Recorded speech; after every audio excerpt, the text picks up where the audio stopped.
ফেসবুকে থেকে মনিটাইজেশন পাওয়ার একটা উপায় হলো আমাদের যে কন্টেন্টগুলো আছে সেই কন্টেন্টে যদি ফেসবুক আমাদের অ্যাড রান শুরু হয় বা অ্যাডভার্টিজমেন্ট দেয়, সেক্ষেত্রেই কিন্তু আমাদের ফেসবুক থেকে কন্টেন্ট মনিটাইজেশন পাওয়ার একটা সুন্দর ওয়ে আছে। এক্ষেত্রে অবশ্যই আমরা 4 সেকেন্ড, 6 সেকেন্ড বা 10 সেকেন্ডের যে ভিডিও বা যে রিলস, এগুলো না করে আমরা 30 সেকেন্ড প্লাস, অর্থাৎ 30 সেকেন্ড প্লাস 3 মিনিট প্লাস হলে আরও ভালো হয়। সপ্তাহে 3, 4, 5টা ভিডিও আমাদের পোস্ট করতে হবে।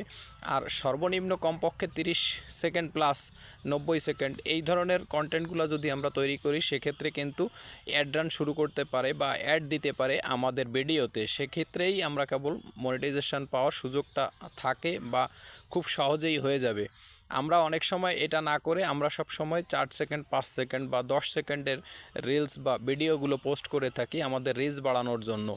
এক্ষেত্রে মনিটাইজেশন পেতে হলে আমাদের লং ভিডিও অবশ্যই দিতে হবে। আর লং ভিডিও দিলেই তাতে অ্যাডভার্টিজমেন্ট ফেসবুক দেওয়ার সুযোগ পাবে, আর তখনই আমরা মনিটাইজেশনটা পেয়ে যাব। ধন্যবাদ।